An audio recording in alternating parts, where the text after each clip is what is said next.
Hi guys, welcome back to the channel. Oh my god, it has been so long since I've talked to you. Also, I do not wear this shirt on purpose. I feel like I was looking back through my videos from this semester, and almost every single one of my videos I'm wearing this shirt. But I promise you it's not on purpose, and I also promise you I do own other clothes.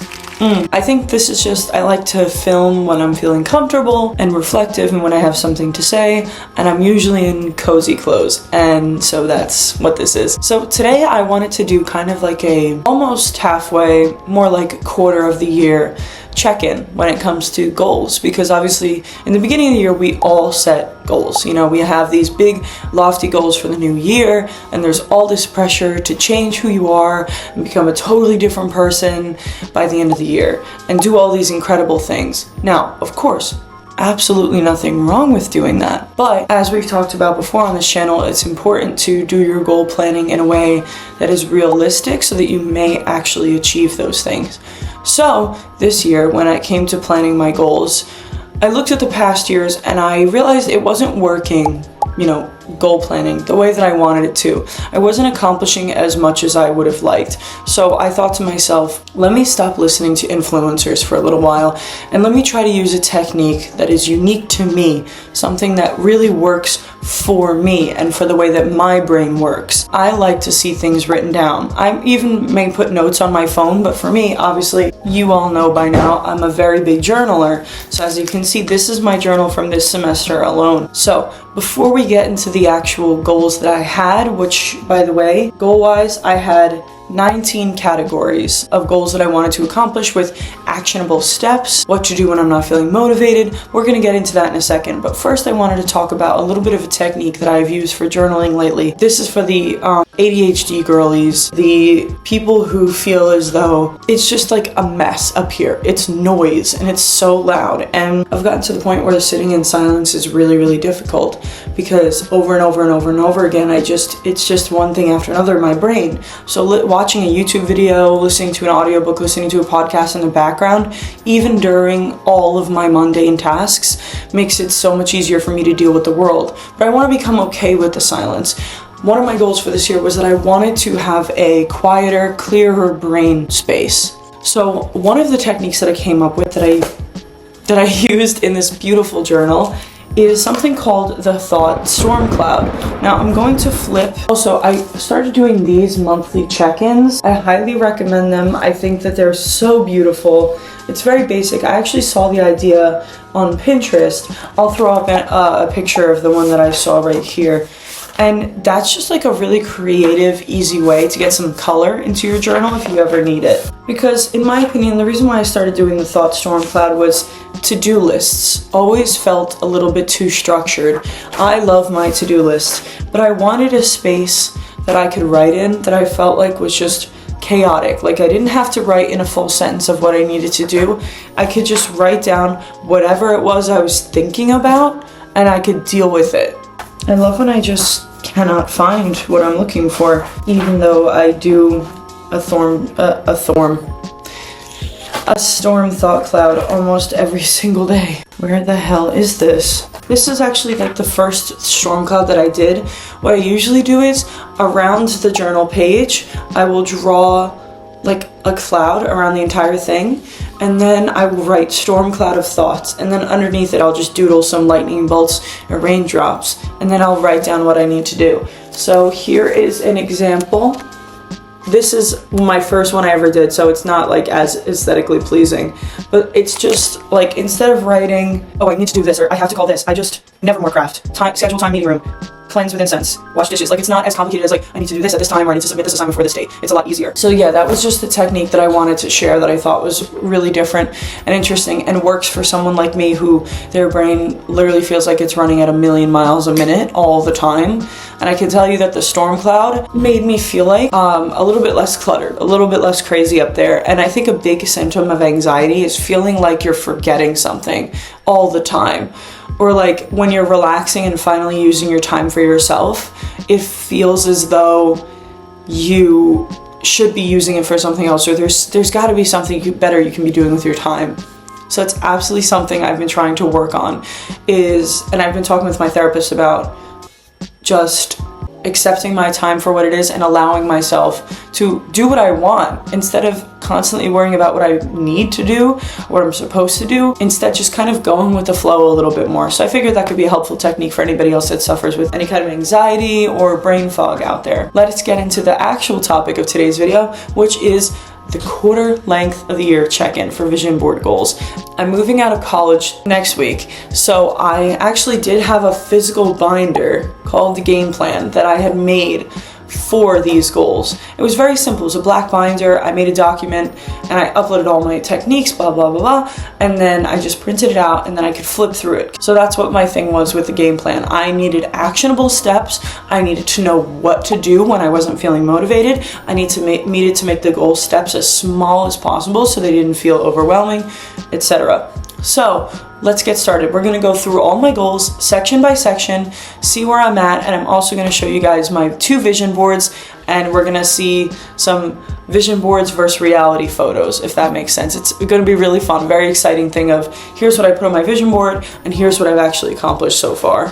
So let's get started with my vision boards. And if this does look weird on camera because of the glare, I'll put a picture next to this. See, like, I want you to be able to see. Hey, so that's actually worse. First one we have up here is nails. I said to myself this semester I would be taking much better care of my appearance and putting more effort into myself, which you can see here with this outfit, the hair and makeup here, the hair right here, the hair length, which, can we talk about that? Y'all, that picture is so close to what my hair looks like. Yeah, so I'll show you. I've had nails every 2 weeks, and I actually got lucky enough that now I get my nails done for free. So I literally get them done every 2 weeks, so my nails are always looking fly, always looking sharp. Flowers, I told myself I was gonna take care of myself like in more of a luxurious way, and crazy timing. This is some travel things I'd like to do that I haven't done yet. I did more research into investing. Here is a relationship, which I haven't manifested yet, but girl, I'm willing to wait, that's for sure. Here are some perfumes I'd like to buy. We are traveling a lot this year. That's on the agenda, so I'm definitely excited for that. Yeah, not much accomplished on this one yet. This, I can say, is literally me every single night. This is a watch that I'd like to buy. These are, manuscript copies of my book. I love this one. This one is so beautiful. So I will get that scholarship. So fun fact, I actually did get a bunch of more money from my school. So that actually is accomplished. Here, I said to myself I would make more friends and push myself socially to go out more. And I've actually healed some friendships my ego is getting in the way of. I've absolutely pushed myself out there and really pushed myself past my comfort zone to make more friends and to have more incredible experiences. These are grades right here. I have all A's in all of my classes right now, so that is something I've stuck with. You can see the assignments over here. I know it's really small, guys, I'm sorry. This is about being present, and here is a little bit of a photo of a girl studying or like doing work outside, because I always regretted that I was always sitting inside while it was nice out doing my work. So I've actually prioritized getting myself outside to go and study and get things done, just to have a better environment all around and to appreciate every moment with nature that I have. This is so funny. I'm actually reading this book right now. It's a fantastic book. I know that I wanted to learn a lot more about money this year. My investing account is actually getting incredibly close to that number, so that's good. I have a bunch of these books on my bookshelf, which is crazy to think about. Here's me editing. I promised myself that I would stay consistent with my YouTube channel, and I have. For the past few months, I've done a video every single week. Obviously, this last month was a bit of an exception. Still, staying consistent with my channel, engaging with my community. I'm really, really hoping to hit 1,000 subscribers by the end of the year. But if I hit 100,000, that would literally be unbelievable. Here is the kind of like corporate outfit aesthetic here. I am so for that, and I told myself I was going to take care of my appearance and dress up every single day. I kid you not, I have dressed up every single day for class. I have not left the house without makeup on or a nice outfit, and just small steps I've taken to make that easier for myself to do. Water. I only drink water. Literally, I have my water right here. I fill this probably 3 times a day. I only drink water. I love drinking water. I've never struggled with that, but I really said to myself, for skin reasons, for health reasons, for hunger reasons, I really wanted to drink more. And then obviously over here we have some healthy eating. I've done really well with that this semester. I've also been more graceful with myself and a little bit more compassionate about allowing myself to have things like cheat meals. There's meditation. I will say I do wish I was more consistent with that. I'm not.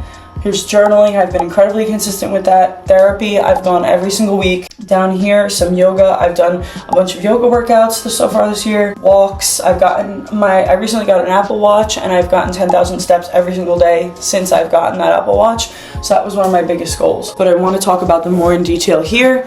And we're going to go through every single part of, I have it right here. We're going to go through the entire index and each goal and why the game plan is a solid way to accomplish your goals and how I've done that so far. So I'm going to upload pictures here of what the document looks like.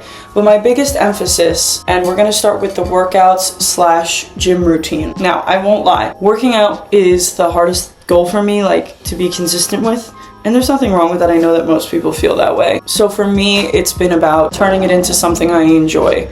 I made my routine based on what I think a fantasy assassin character would train as.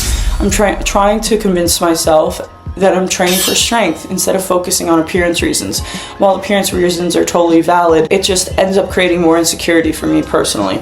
How I've structured every single one of my goals is I did it based on breaking it down into small actionable steps that wouldn't overwhelm me and routines. So basically what I used for this to do this program was ChatGPT.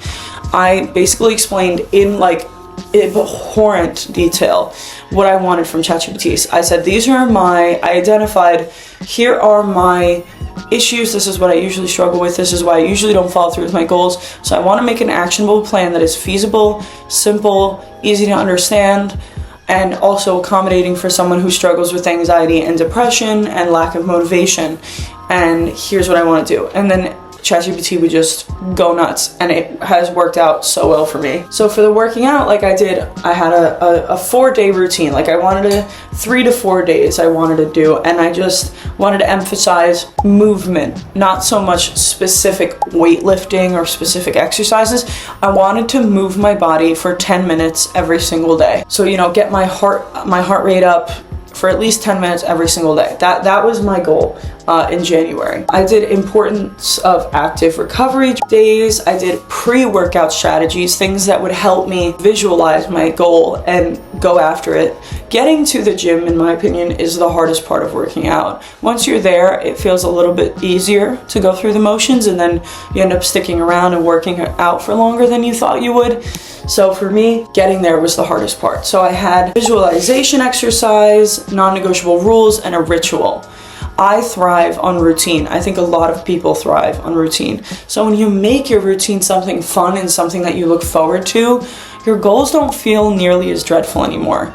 Goals, I feel like, are being normalized to feel like chores.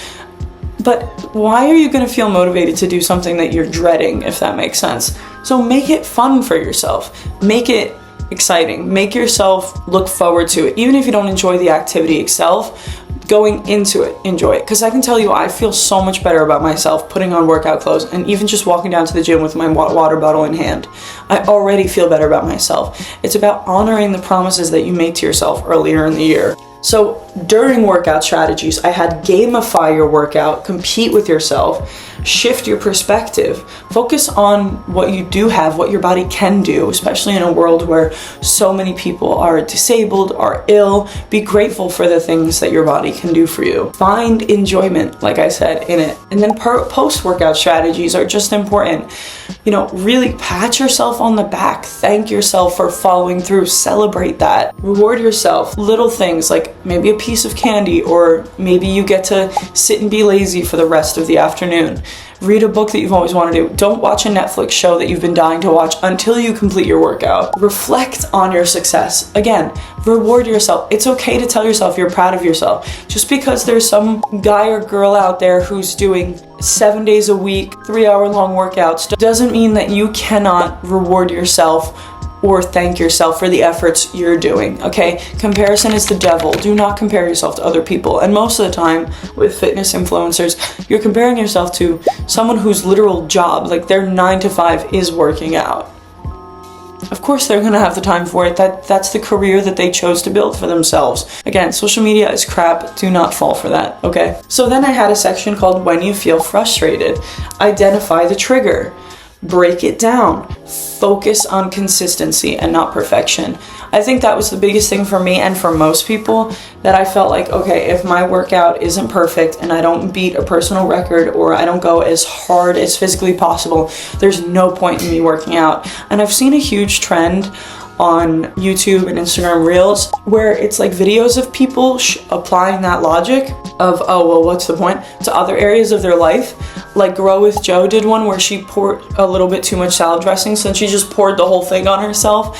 And I think when you see it in that visual way like that, it really opens your eyes to how absurd that line of thinking is. Like, sure, it may not be perfect, but nothing ever is, you know? Do it, go for it, have fun with it.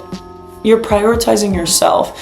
I talked about this in my Feels Like the World is Ending video. Taking care of yourself and being healthy is rebellion right now. You know, all these ads about donating and you feel like you don't know how to help the world, you don't know how to contribute.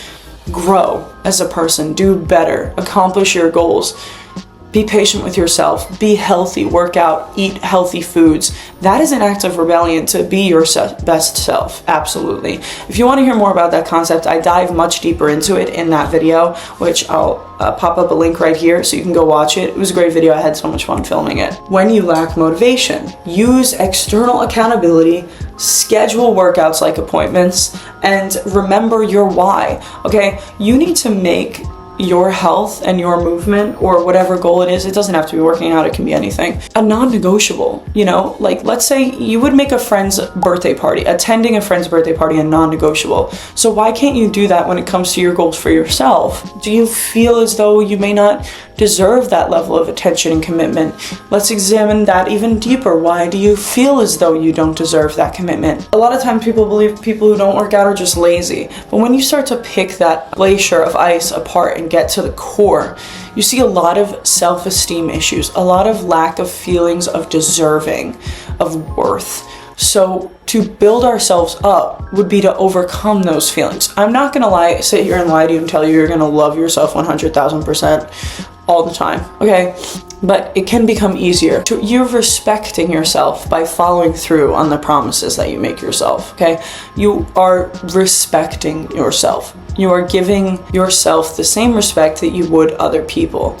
You know, if your best friend came to you and said, oh, I'm gonna try to work out today, and you said all the things that your inner monologue says when you think about working out, you would be appalled. So what makes you think you deserve to hear those things? You know, if that makes sense. So I had some motivational tools, quotes or mantras, make a vision board, fitness apps or trackers. I can tell you one of the biggest things that has absolutely changed my life in regards to working out is my Apple Watch.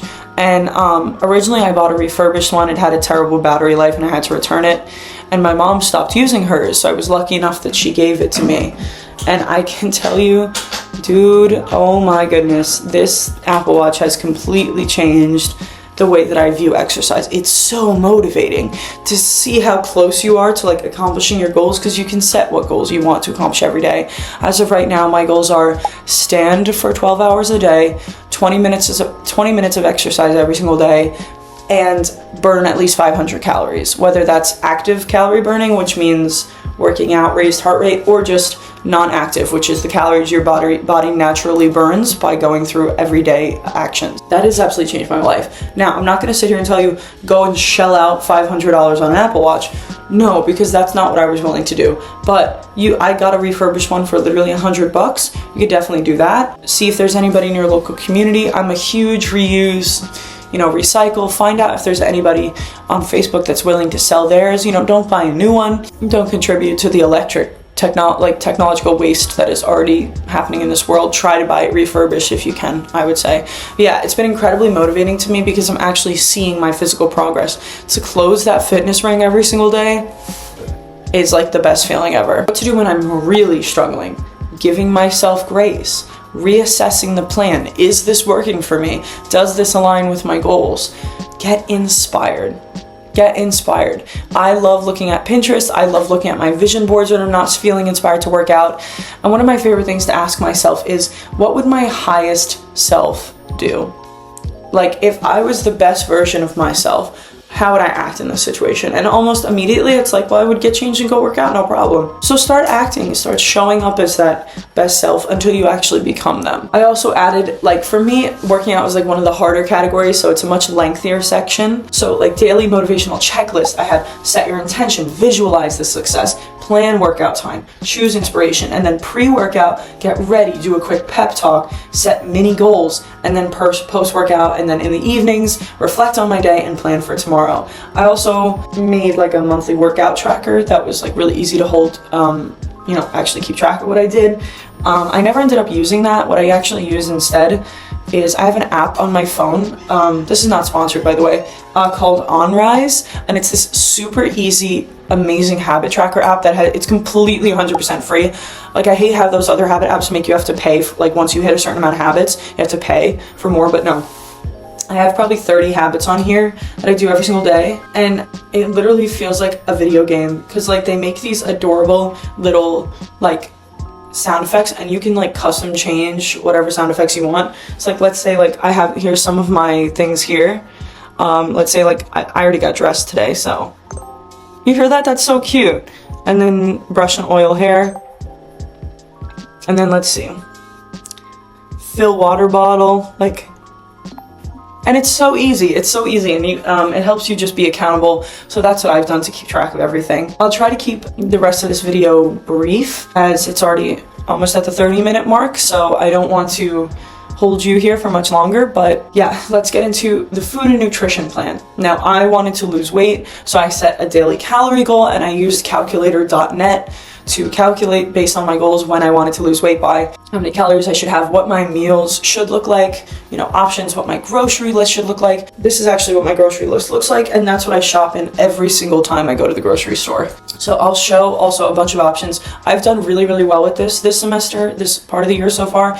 I've just noticed as I've always lived in a household that's eaten very healthy, so I am very lucky and very privileged. But now that I've really, you know, moving away and being independent on my own, seeing how that has affected me growing up is amazing. Like, I cannot tell you the difference in how I feel when I eat healthy food to junk food is astounding. And I know many people have mentioned that before. I don't think I could willingly choose the junk food anymore. Like, not just because of what's in it and all those things, but also how it makes me feel. Like, as someone who struggles with depression, anxiety, and a lot of hormonal issues, I need all the sleep I can get, all the water I can get, all the healthy food I can get, so that I can function at my best, which is tough a lot of the time. So for me, food was a non-negotiable, but I struggled with controlling my cravings. So I wanted to make options that I wouldn't go and end up binging and walking down the street to the Walgreens and buying junk food. I wanted to make options that would be ready, easy to go, and would still fulfill my cravings, but are also healthy. One of my favorite things that I did was chocolate covered bananas, which was so easy. Just slice up bananas, dip them in low sugar, low calorie chocolate, and then just that kills my sugar craving. Same thing with, I took protein yogurt and I took an ice cube tray. I put protein yogurt and then melted chocolate on top of it, froze it, and just eat those. They're like chocolate yogurt bites. So delicious, high protein, kills the sugar craving. Potato chip cravings, like I would eat like Yuka chips instead of potato chips.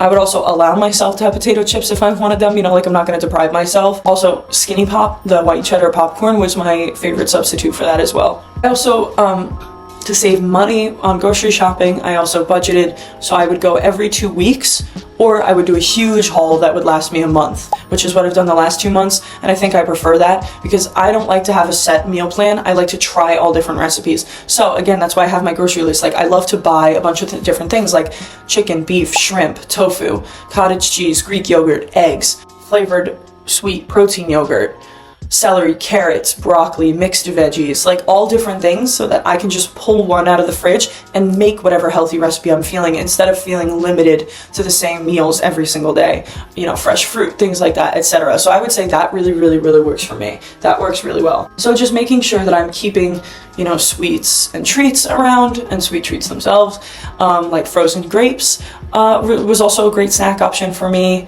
But I also started doing fasting, which really helps control my cravings. I do a 16 to 8 fast, so I only eat from noon to 8 p.m. and I actually most of the time end up eating very little amounts of food because my body is already filled up on all the fat cells that it's eating during my fast to give my body energy with the fat that's already stored in my body. Now, fasting works for me personally because my goal is weight loss and controlling cravings. So I usually eat only 2 meals a day, sometimes less, and I've just gotten a lot better at stopping when I'm full and things like that. So I do recommend fasting, and my favorite app, again, not sponsored, to use for that is called Fastic. Really easy to track everything. There is like a premium thing. I don't do that. You really don't need it. But I do recommend that if you're going to do fasting. It's a really easy clock and it's very rewarding. It sends you very nice reminders throughout the day telling you what's actually happening to your body while you're doing it, like once you're at like the 10-hour mark, like the ketosis or whatever. So it's kind of motivating. It just sends you little motivational things throughout the day. So for me, a big problem is boredom eating. So I made it a goal to find distractions and have other things that were not food rewards. So if I had cravings, I would just get up and walk around my apartment building, and I eventually forgot about the craving at all. Adjusting cravings for social situations, like I'm the kind of person that I'm like, if I'm at an event and I see a bunch of food that I know does not align with my goals, I will be like, whatever, I'm at an event, I'm at a party, let me just eat what I want, let me just enjoy myself. So I think the biggest thing that's helped me is just grabbing a smaller plate and allowing myself to indulge in those cravings and satisfy that urge, but not overindulge out of excitement. Also, I wanted to work on my body awareness, such as like checking my hunger cues, eating before events, like filling up before I go somewhere so I'm not blinded by my cravings and things like that. Reframing the craving, reminding myself of the bigger picture, practicing gratitude before I make those choices, building new habits around social eating, mindfulness practices, a reward system, support system, allowing people in your life to see the things you're struggling with so they can kind of tap you on the shoulder and say, hey, like I see you looking at that piece of chocolate cake, have a bite, but that's it, whatever. And that's really helps too. Allow yourself to celebrate the small wins. If you go a full day of eating in your goals and, allowing yourself to enjoy things that may not align with them and not being hard on yourself when you do, but also celebrating when you do stick to your goals, because food is a very difficult thing, then reward yourself. Tell yourself you're proud of yourself. You deserve that. I think that's all I have to say for today's video. I really enjoyed making this. It reminds me how much I miss filming. I've just been so caught up in so many different things. And if you guys want, in the comments, please request it and I'll send it. I can share the actual game plan document with you so that you guys can do it as well. And I can also share the ChatGPT prompts that I use to generate it so that you guys can create a game plan for yourself. Remember, accountability is important. Small steps make it so much easier to accomplish your goals. And little by little, you'll start to see yourself change as the year goes. Make your goals a priority. Make yourself a priority. I'm so proud of you for what you've done this year, and I cannot wait to see what you're going to do for the rest of this year. So yeah, leave a comment down below. I really hope you enjoyed today's video. It is so great to see you guys again. I'm so glad you're here, and yeah, I'll see you guys in the next one.